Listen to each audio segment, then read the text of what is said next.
Hi guys, we're going to be starting in a minute. If you can go ahead and just come on in the room, start conversating. Let me know if the music is just right for you. Welcome to CBD Talk Live. Hi Terry, welcome again. Guys, let me know if the music is just right and you can hear my voice above the music because we have to get this right and make sure everybody can hear my voice. Be sure to share with other family members that's out there. Hi Janie. Hi, welcome. Thank you to coming to CBD Talk Live. Thank you for coming. Guys, we're going to get into it tonight. If y'all need to get any refreshments, water, tissue, go ahead. Now is the time to get it. All right, guys, it looked like it's 7 o'clock. Welcome to CBD Talk Live. Guys, just a real quick mic check. Can everyone hear me? Is the music too loud? If the music too loud, um, put up a no if the music is not too loud. Can everybody hear me, see me on the feed? Okay. Well, hopefully you can see me and hear me on today's talk live, here on CBD Talk Live. I'm going to be talking about postpartum depression.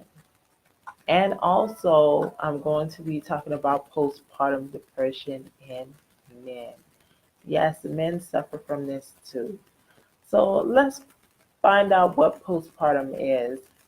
Okay, so a woman, she goes through all these emotions, happy emotions usually, having a baby for 9 months, carrying the baby, nurturing it, talking to her baby, carrying this child, seeing it in front of her, but inside of her, growing each and every day. And she's building up that connection with her child, and she gets to the point where she can't wait for that baby just to come out so she can see that child. So that day finally comes. Hi, guys, come on into the room. That day finally comes, and she is given her child. Her child comes into this world, and the nurse, cleans the baby up and then hands the baby to her. And all of a sudden, there's this negative emotion of going on in the inside. But the mother cannot express it because it's a taboo in society to have a negative feeling towards a child that's innocent, that's beautiful, that was created by you and the father. And having that emotion, that weird emotion that you feel inside that you can't express and you can't tell anyone because you don't even really know what's going on and why you feel this way, why you feel like you have a disconnect to your child already. Why do you feel so sad all of a sudden? Why do you feel a sensation of just pure emptiness, like the bottom just dropped out of you all of a sudden? Like the feeling like is this my child? You know, what if they gave me the wrong baby? You start going through all of these scenarios within your mind of anxiety, of oh my God, what if I made a mistake? What if I can't take care of this child like I'm supposed to? Um, what if it doesn't work out? What if he gets sick or she gets sick? You know, oh my God, I have twins. I never dealt with this before. These emotions going on at a rapid rate. Well, in the beginning part of it, it's called baby blues, and usually it lasts from 3 to 5 days. But when you start going past the 2 week period, that's when it's called postpartum depression. And that's when the woman can't get out of that funk of not being able to enjoy her newborn or newborn. So, guys, let's get into the information. I'm going to read some of it here.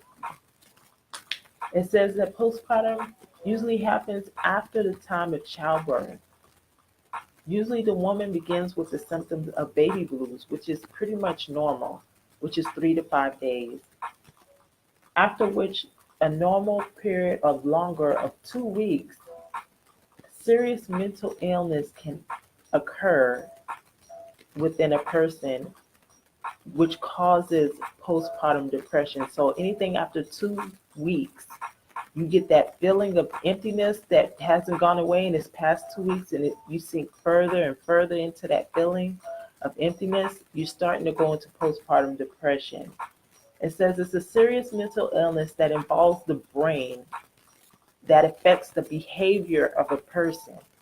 So remember, we always talk about how illnesses start in the mind and then they start to manifest themselves physically or internally within the body. So this also goes on with women who deal with childbirth and who are going past that 2 week line into postpartum depression. So they start to show those signs um, behaviorally, physically, in their health, and they begin to feel a great deep depression and lost connection with their child.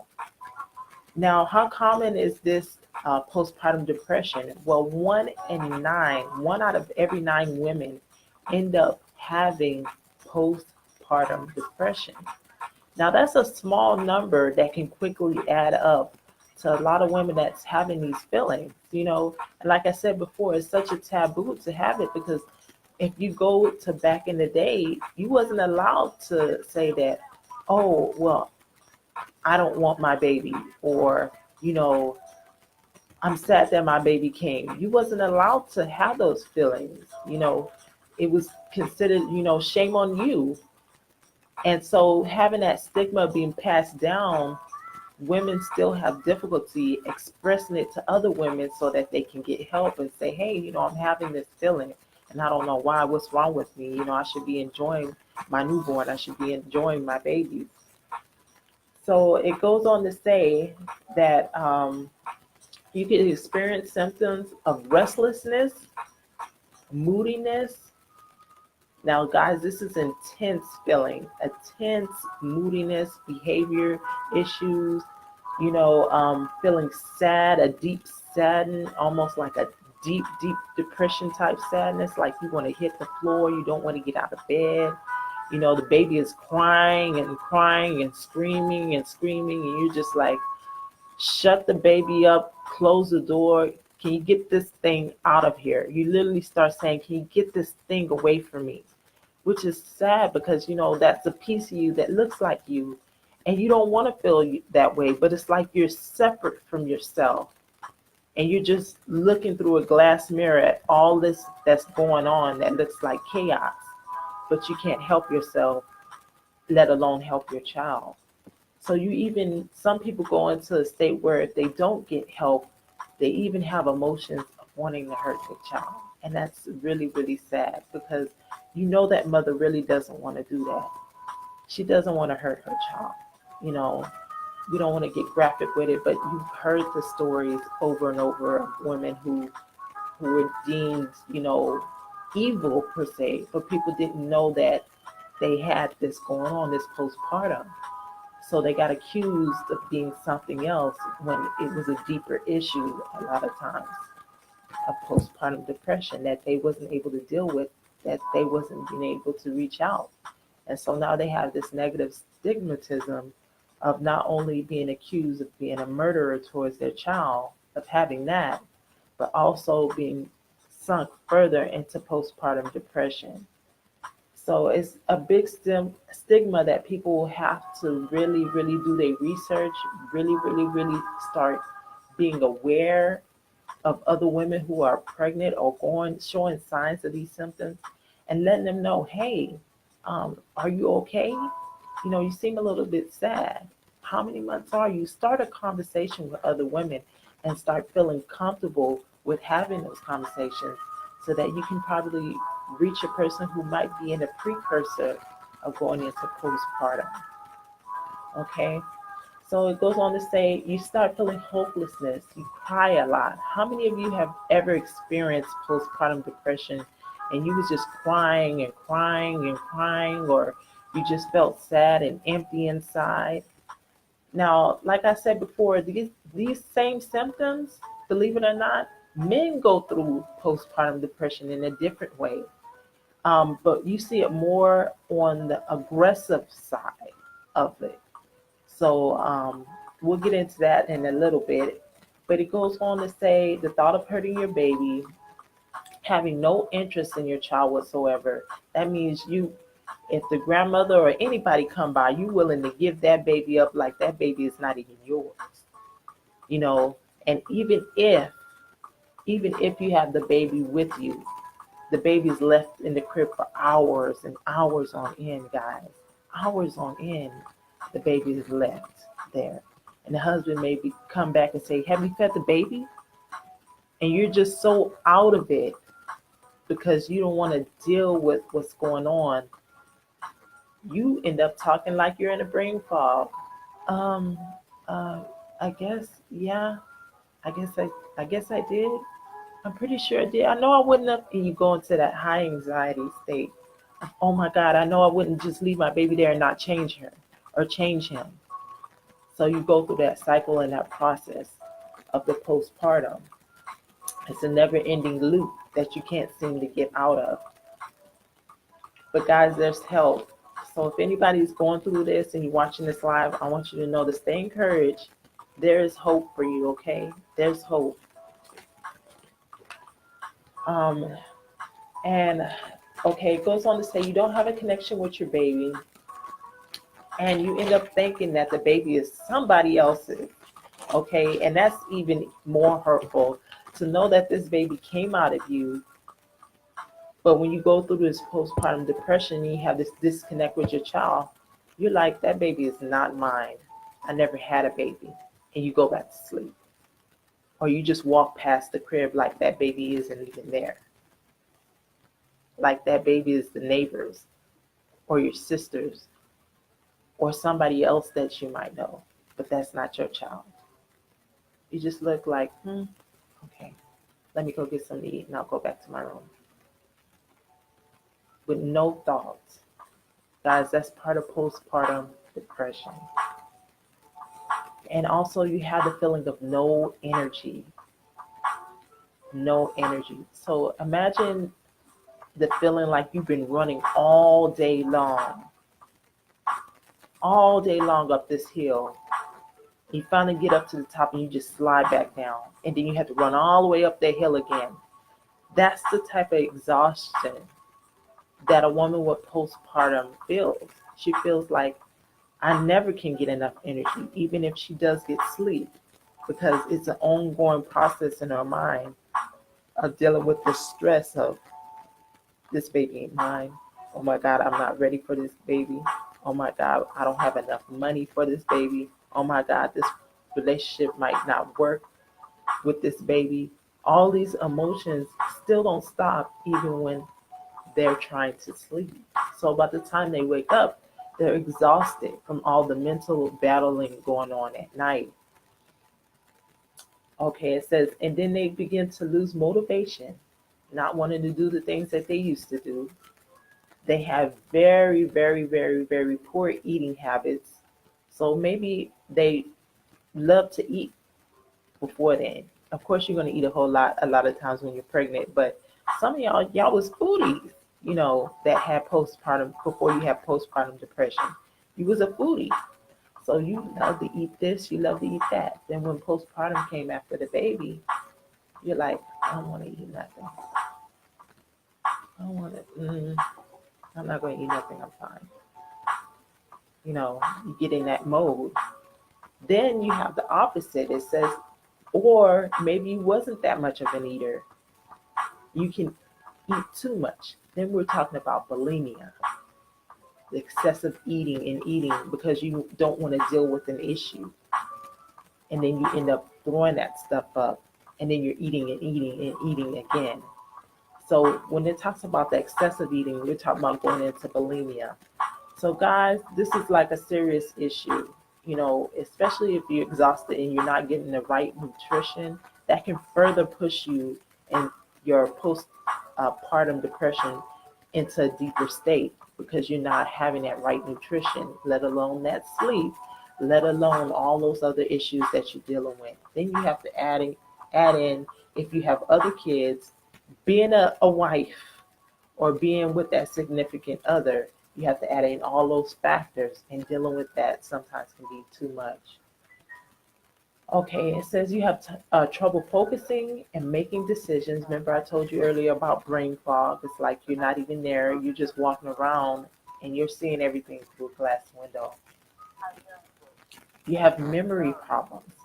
Now, for people that don't know this about stress, you can literally have so much stress going on that it will feel like you have dementia or Alzheimer's.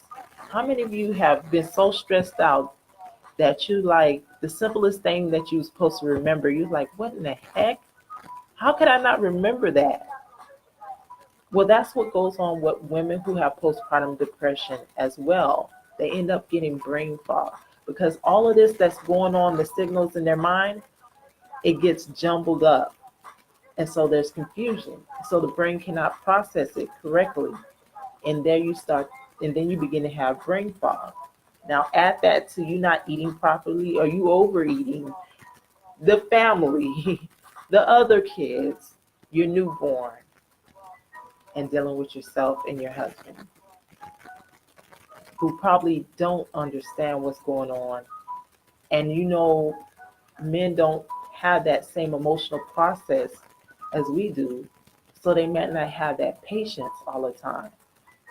And so there you are battling with that. Now it's affecting your relationship a little bit because the husband or the significant other is looking at you sideways like you're a mom. Won't you get up out of bed and get this baby? I've been having this baby for 9 hours. You haven't fed the baby a bottle yet. Why come you don't want to hold the baby, Elizabeth? Why come you don't want to hold Sam? Why you don't want to hold Jacob? We had this baby together. So now you go further into that guilt of like, oh, now I can't please my husband. Now I'm not making my family happy. Okay, guys, but there's hope for that. You don't have to stay stuck in that situation. So it says you lose pleasure in activities. You start feeling worthless, guilty, like you're a bad mother. And it's just not that you're a bad mother, it's just that you're in a bad place. And that's when you have to know the difference. You're just in a bad place and you need that help. It says you start withdrawing from friends and family. So the normal things, maybe you're a socialite in your family and the family has a lot of get-togethers and stuff like that. You don't want to go. Maybe your family calls you every day. You don't want to pick up the phone. Those type of things. You end up having headaches. Remember what I was telling you, whatever manifests in your mind begins to manifest everywhere else, physically or internally. You start having headaches because of the stress that's on your body and the sadness. It starts affecting the body and starts sending out the wrong type of signals, which causes pain. Okay? So you start having headaches, aches, and pains and stomach problems. How many of you have been so stressed out that your stomach got upset? That type of feeling, imagine having that while having postpartum. Your stomach gets upset. You have acid unbalance in your stomach.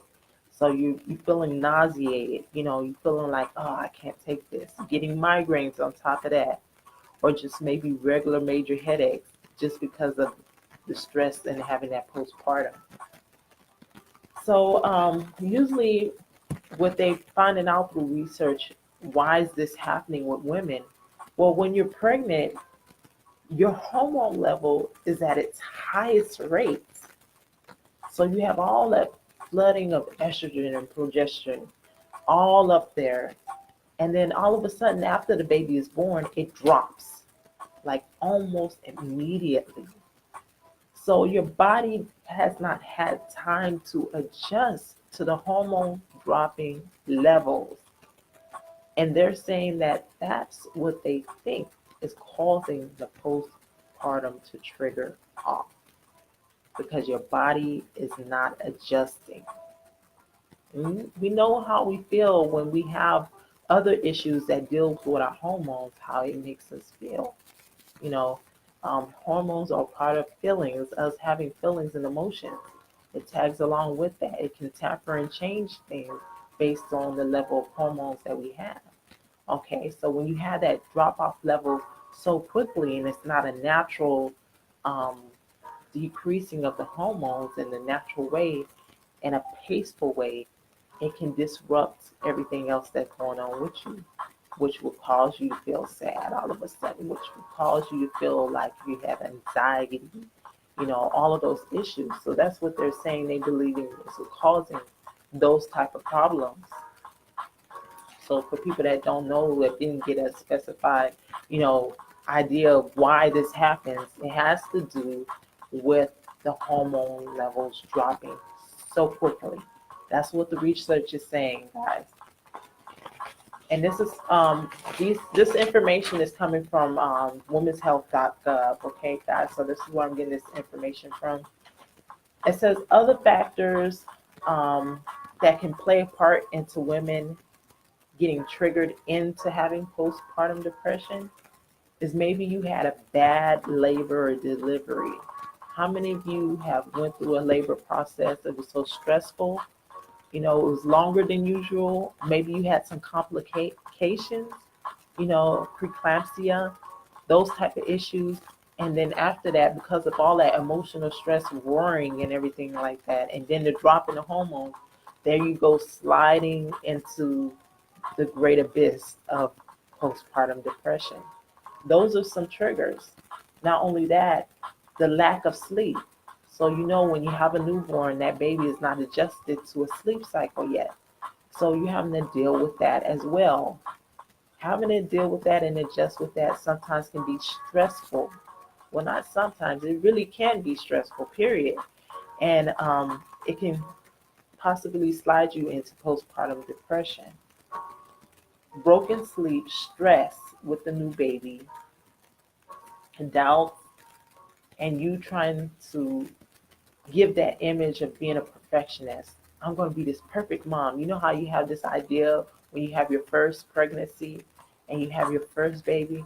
Oh, everything's going to be right. There's going to be no mold in the room. All of these crazy, super unrealistic notions that you have when you're having your first baby. My baby's only going to have expensive diapers. They're not going to get those rashy, cheap Dollar Tree diapers. All this other stuff that you have going on. And then when that doesn't happen because you didn't meet your own unrealistic expectations, it can slide you into postpartum depression. Grief or loss can also trigger postpartum depression. How many women have had twins? Okay, you went through a long labor. And the sad part about it, guys, one makes it and the other doesn't. Okay? One makes it and the other does not. And there you are trying to be a mother for the live one while still trying to grieve over the one that has passed. That can slide you into postpartum depression. So these are just some of the other things that's out there. Not only that, but you end up feeling claustrophobic, like you feeling restricted, like all your freedom was taken away. That can lead you into a feeling of postpartum depression. If you was a person who was socialite, you was out there, you would get up and go maybe to the museum, not necessarily the club, but you would just go out and be out in the world. And then after this baby, it seems like, oh, I'm never going to go out again. That can slide you into postpartum depression. And then the physical part of it, you looking at your body. Maybe you didn't have stretch marks before, but you seeing the stretch marks, and maybe you had some complications, a C-section scar. All of those emotions that you feel looking at your body, how it's not the same, can cause you to slide into postpartum depression because you go into that guilty feeling of, oh, it's this baby's fault that I got these C-section cuts. If I would have never had this baby, and then you're like, why am I thinking like this? This is not right. So you go into that further guilt, and then you slide into postpartum depression if you can't come out of it. Okay, so those are some of the other issues and factors that can trigger women. Now let's talk about women that would be at risk. Okay, so it goes on to say here that women who have a history of suffering from depression are most likely, or bipolar, are most likely to have issues with postpartum depression after their baby is born. So you want to know the risk factors. You want to know what's going on in your family tree. You want to know what issues you have emotionally that's going on before you get pregnant so you can sort of prepare for that. So guys, this is why I'm giving you the risks. So maybe that next time you won't have to go through postpartum depression. You won't have to, you'll be ready for it. You'll be ready for it. You'll be more emotionally equipped. Okay? So it says women that are at risk have women that have a history of depression or bipolarism disorder, um, women who do not have any support from family and friends.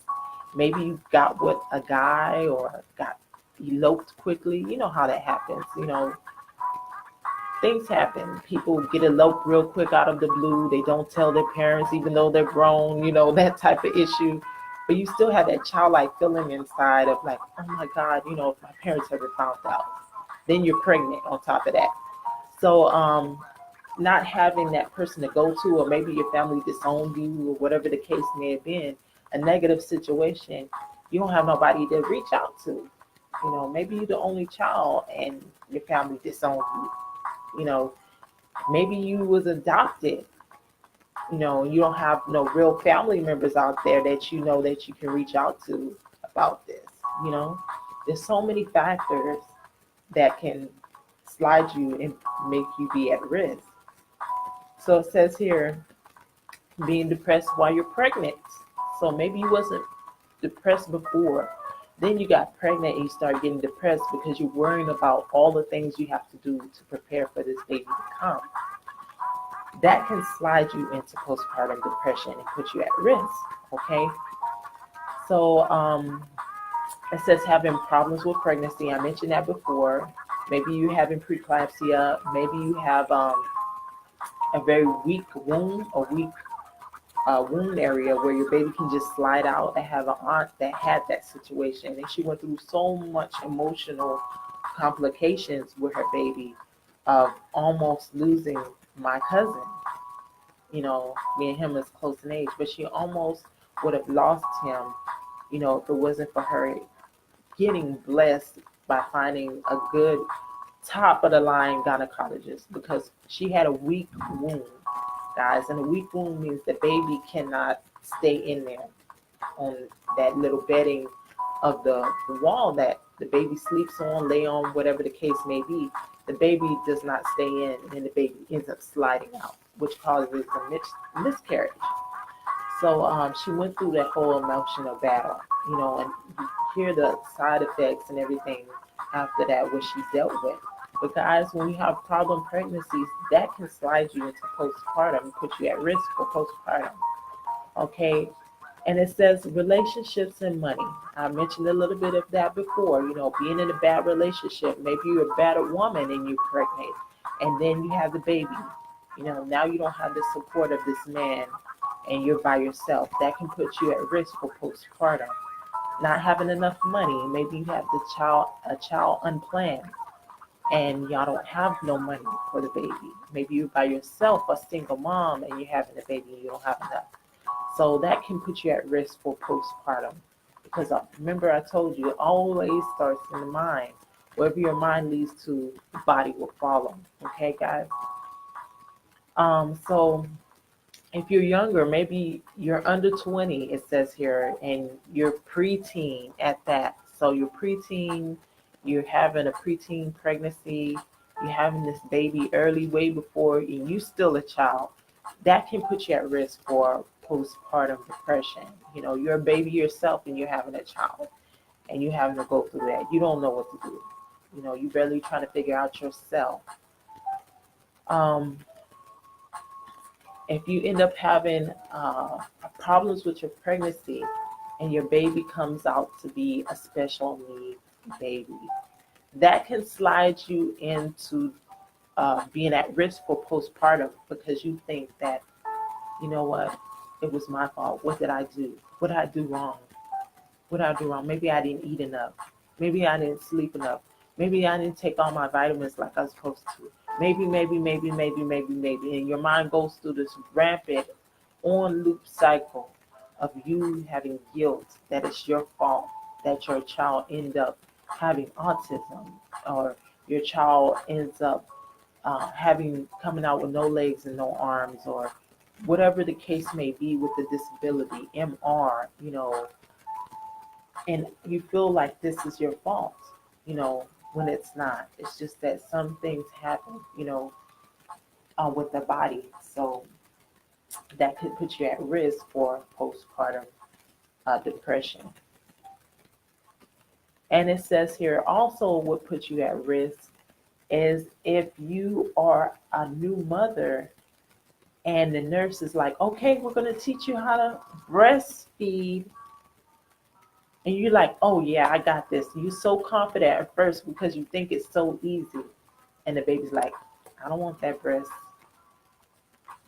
And you're like, come on, baby. You know, come on, Rebecca. Come on, latch. You know, go ahead and take the milk. And the baby's like, nope, not today, and not tomorrow, and not the next day. And then you feel a sensation of just pure disappointment. And then it goes into guilt. Like, why does my baby not want to latch to me? What's wrong with me that my own baby doesn't want my breast milk? So then you start sliding into postpartum depression. Well, I failed. I can't even feed my own baby. That will put you at risk for postpartum depression.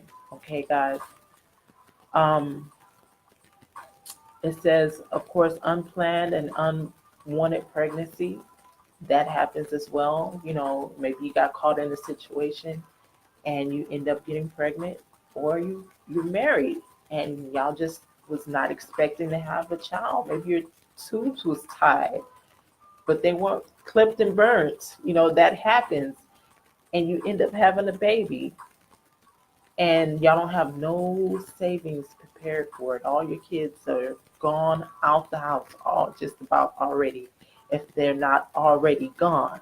And then here comes this newborn and y'all don't have any money. So that can put you at risk for being postpartum. And of course, the negative side of it is if you're a person who abuses drugs and alcohol. Sadly, we do have those women who are out there who are abusing drugs and alcohol, and they end up pregnant, and then they end up sliding into postpartum depression. So that can just further escalate the situation. So guys, remember that baby blues is only 3 to 5 days. So if you're a person who's experiencing that and you're in that 3 to 5 day mark, you're okay. Not saying that it's normal, but that's just the shakeup of the hormones dropping and trying to adjust in your body. Okay, it's a quick drop. Remember that. But once you start going past that 2 week mark, or maybe it might be that serious where it may be a little bit before, get some help. Okay, get some help. Okay, there's another situation that also creates that's part of postpartum depression. Like I said before, men, you go through it too, and yours is more on the aggressive side. So I'm gonna go into that a little bit. What y'all end up dealing with is called PPND, and that is postnatal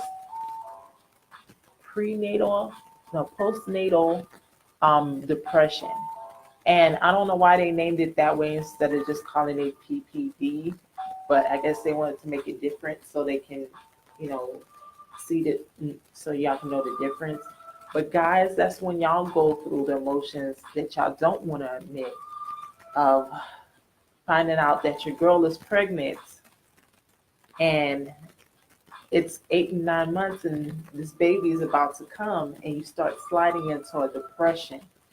So husbands, significant others, boyfriends, if you're feeling a sensation of depression because you're going through this, because you're a first time father and you are not prepared, know that it's not something necessarily that's on you that you may be feeling. You may be going through postpartum depression, okay, or PPND for you. And you have the right to speak up as well.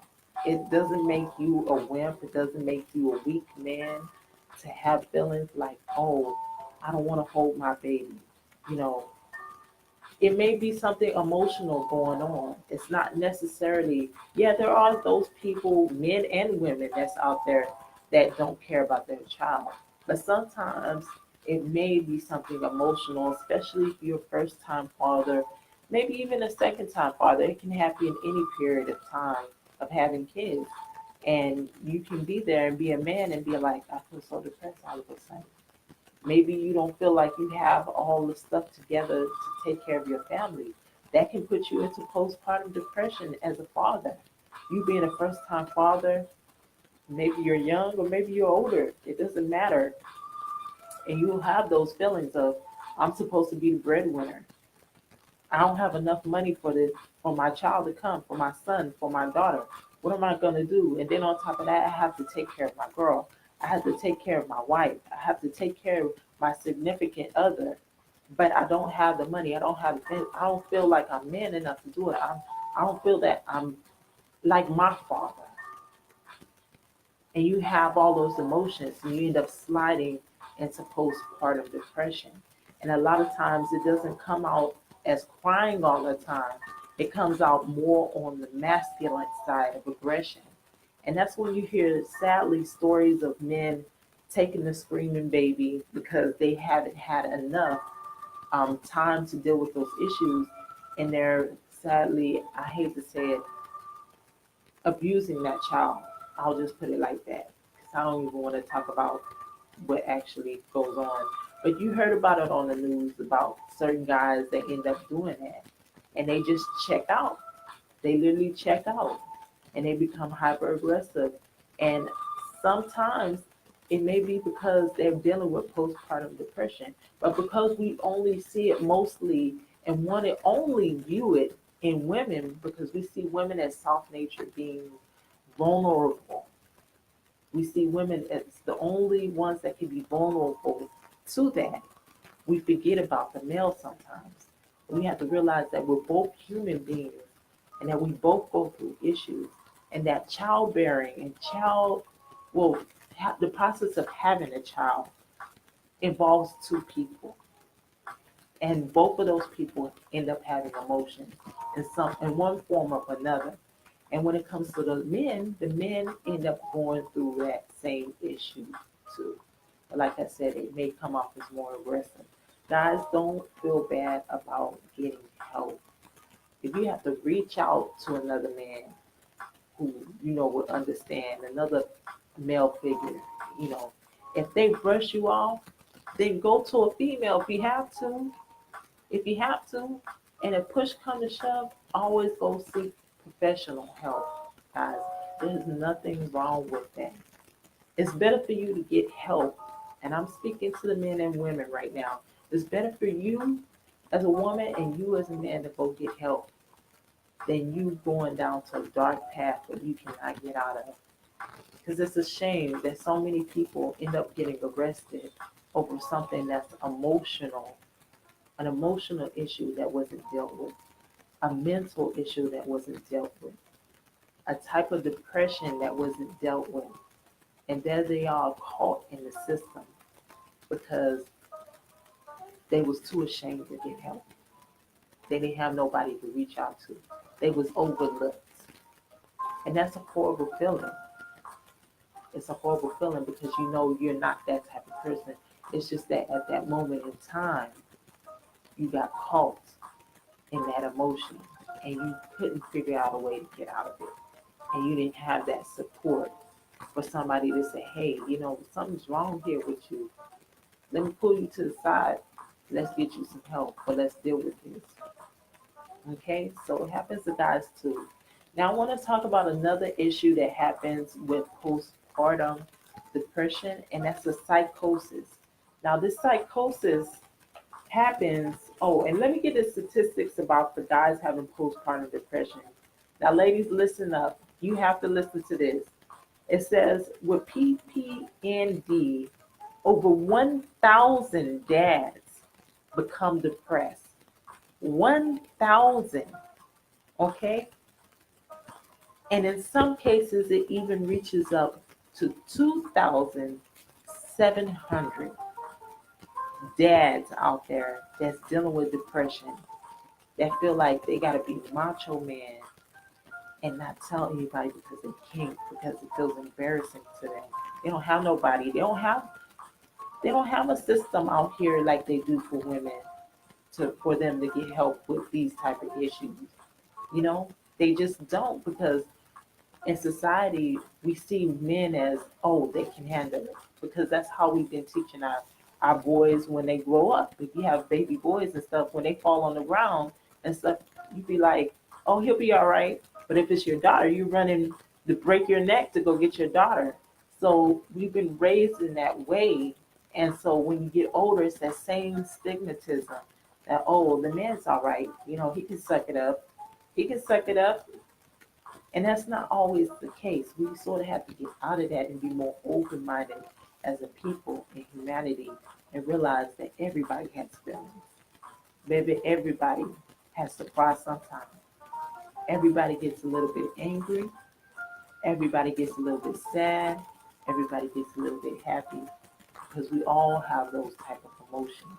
But when they become too much or too little, then that's when we got to talk about it and we have to deal with it. Okay? It says, so that would be 1 in 10. So out of every 10 males, one of them is going through postpartum depression and has children. So that is something. But on a last note, I'm going to talk about some solutions, but I just want to talk about this other issue. There's another symptom of postpartum depression that deals with psychosis. Now, this usually deals with women who are already have a mental illness and have been diagnosed with, but they can have what is called psychosis, PPD, psychosis postpartum. And what that is a woman who has mental illness, after she has her baby, her psychosis kicks off into a thunderstorm. So if they're bipolar, they come really erratic, because a lot of times bipolar women, they don't want to take the medications while they're pregnant because they're afraid they're going to hurt their baby. I bet you I didn't know about that. Yeah, a lot of them will refuse to take their meds because they don't want to hurt their child. They love their baby. They're in that much of a conscious state to say, hey, I don't want to take these meds, these psychotic meds, doctor, because I want to save my baby. I want to make sure my baby's okay, because a lot of these medications that's out there, people, has side effects, and to a baby that's developing, it can be dangerous to a baby, trying to develop in the womb and have a normal, healthy life before it even comes out. So a lot of women that have psychosis, they refuse to take their medications. Schizophrenia, hearing voices, um, speaking in different personalities. They end up getting pregnant as well. They're not, exempt from getting pregnant. They're a woman, they have ovaries, they get pregnant too, you know, and they end up going into a lot of times postpartum psychosis. And all that is everything that they was going through with their mental health is double up times 10.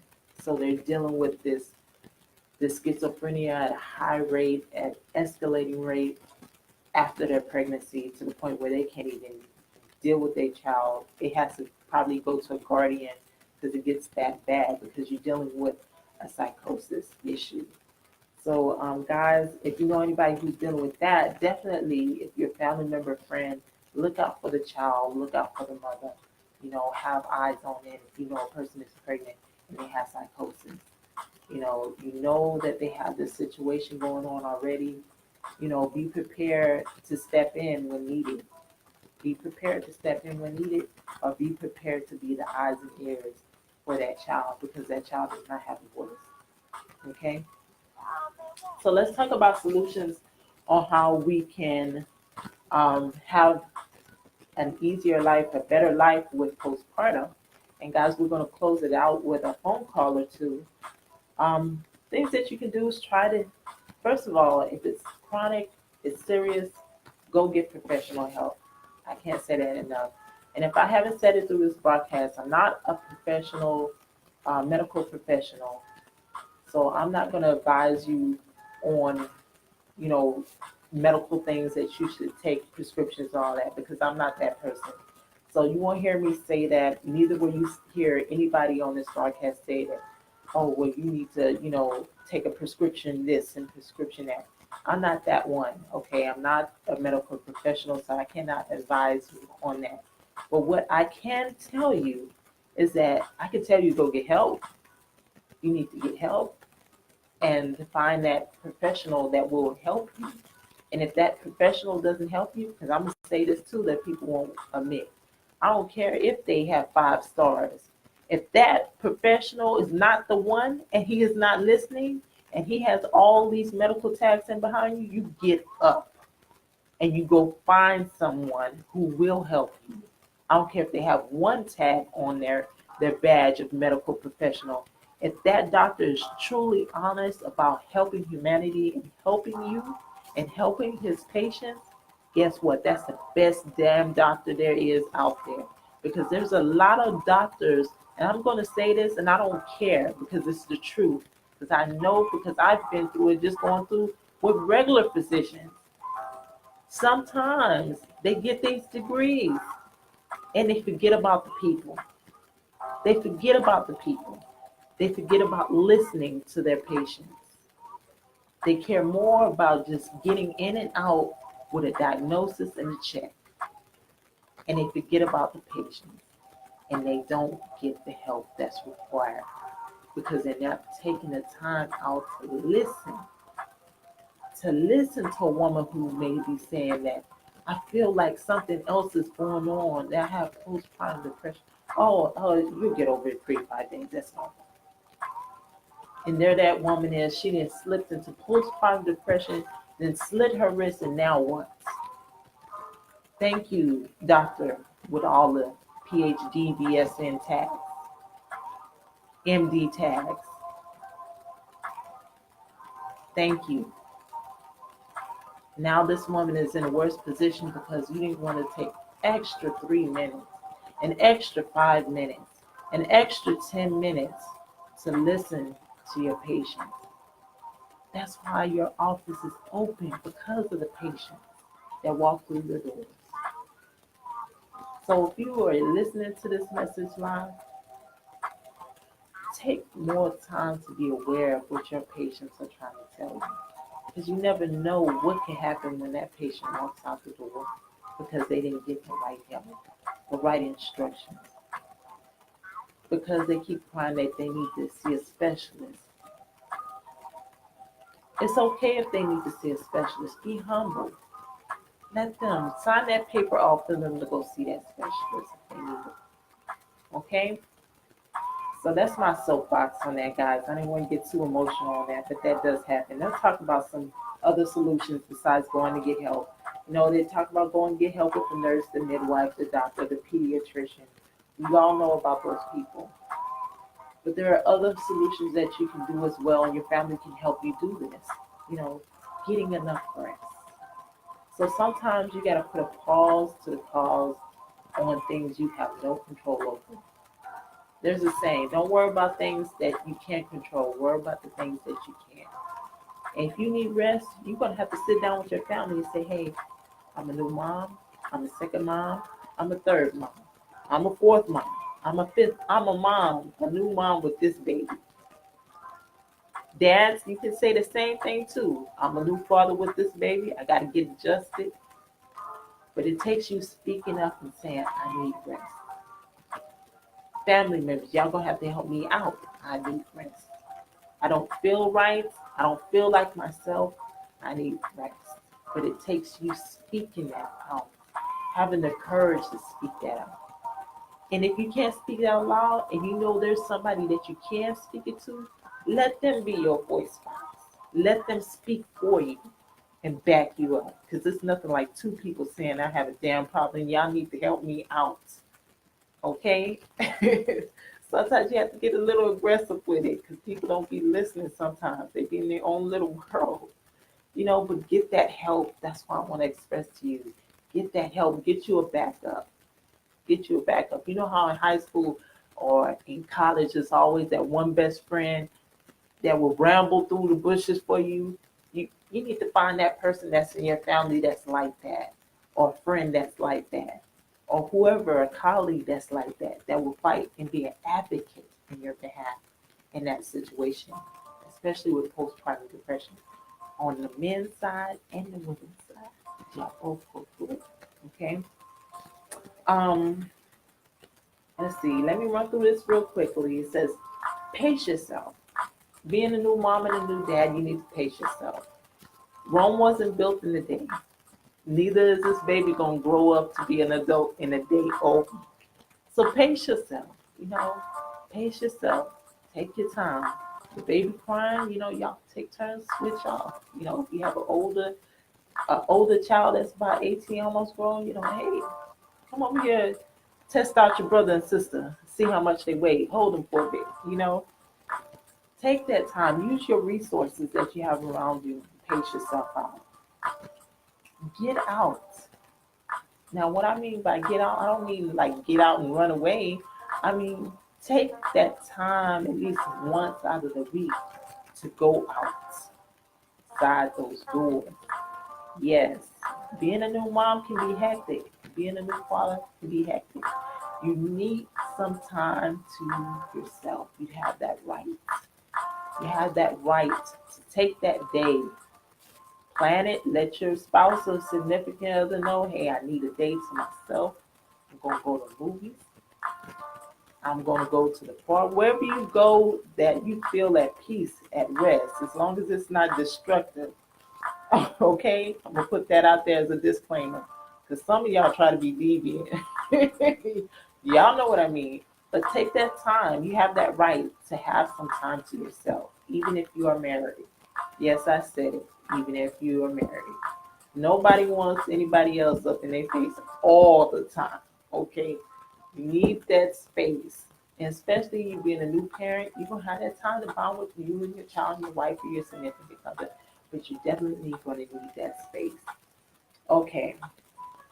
Then it says sharing your emotions. Remember I talked about that earlier, so I'm not going to stay on this long. Be sure to share your emotions. You feeling a little funkier than usual on the inside? Talk about it. Talk about it. That's the only way you're going to deal with it, is talk about it to someone. Okay?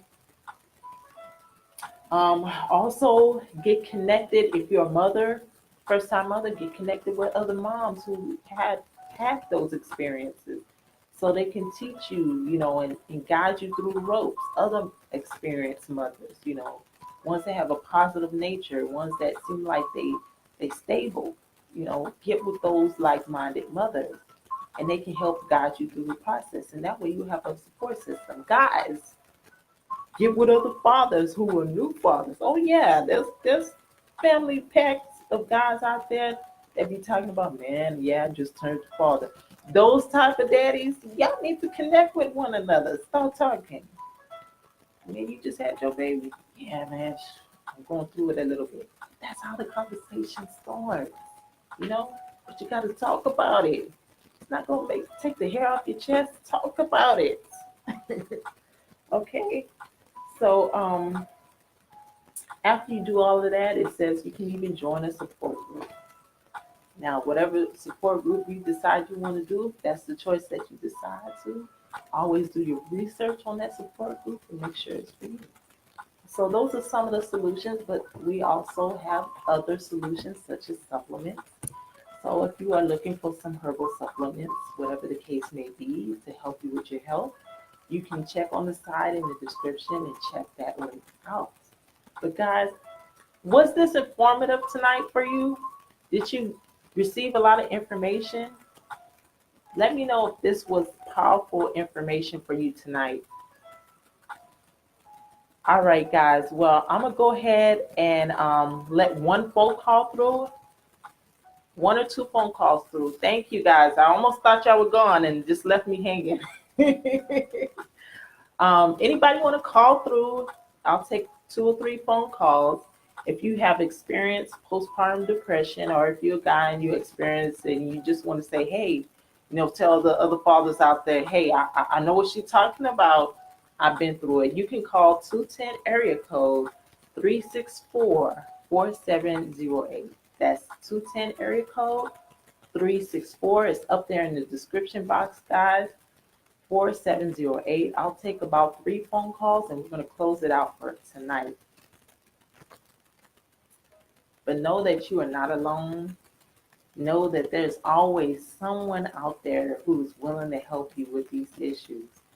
You just have to have the courage to say that I have a problem.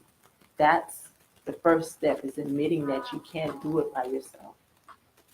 That's the first step to solving your problem, is allowing yourself permission. Yes, I said it. Allowing yourself permission to receive help. They say check on your strongest friend. I want to say in 2019, you need to check on everybody. Everybody. I don't care if they're strong or not. Check on everybody, because you just don't know. Appearances can be deceiving. That's why they say never judge a book by its cover. Because the person that's walking around all smiles may be tormented inside. And a person that may be sad looking may be just the happiest jelly bean that you ever did see. But how would you know just by looking at the outside? Something to think about. There's many people who pass by every day. Some of them have depression. Some of them have postpartum. And you may be the last line between them doing something that they will regret for the rest of their life. So guys, be aware of humanity. Be aware of the people around you. You see something and you have that gut feeling like you should say something to that person, even if it's just a hello and a smile. Do that, because it may be the lifeline or the courage that person needs to open up and share what's really going on. Okay, guys, do anybody want to call in? Does anybody have anything that they would love to share? I just want to thank y'all guys for coming to CBD Talk Live and staying with me on this broadcast. And we are here majority of the time during the week here at CBD Talk Live, where you can find your host, me, Latasha J, Doc Reeves Jr., Terry, y'all know Terry Lynch. You know, the hope giver to the masses. The brother man out there doing it for y'all, okay? Terry Lynch and Michael J. Davis. All of these guys that's in CBD Talk Live, they care about you. You don't know how much we talk about ways in which we can help y'all and reach out to y'all. I wish y'all could hear the conversations, the business conversations that we have about us talking about the family, about what we're going to do next for the family. So we appreciate you. Y'all just don't know. Don't think that we just up here so we can make a name for ourselves. It's not about that. It's about humanity first with us. That's why we have CBD Talk, to bring more exposure, to bring the darkness, the stuff that people want to keep in the dark, to the light, to bring the truth, not some fictitious lie, not to be up here and to be fake and phony and tell you something that's not the truth. You want the truth. And on CBD Talk Live, we're going to do exactly that. We're going to do exactly that, bar none, because we here for you as a person, not for your checkbook, not for your wallet. We're here for you as a person, and we want to help you become the best person that you can be. Okay? The best person that you can be. Because who are we if we stand by as good people and just watch you walk into a ditch when we could have said, hey family, you with us? You all right? You need to make a left turn over here with us. You need to make a right turn over here with us. Because if you're going down that way, it's not looking so great. And a lot of us in business and family and friends, we wish we had a group of people that would have said, hey, take this left. Don't go down that way. Take a right. Whatever the case may be, to spare you that moment of despair. Okay, guys? So with that being said, I hope you enjoyed the show. Definitely share it with other family members who could not have been here tonight. You can do that once I save the video. Left click on the video, it'll pop up a link, and you can share it in the family's inbox or however you would like to share it.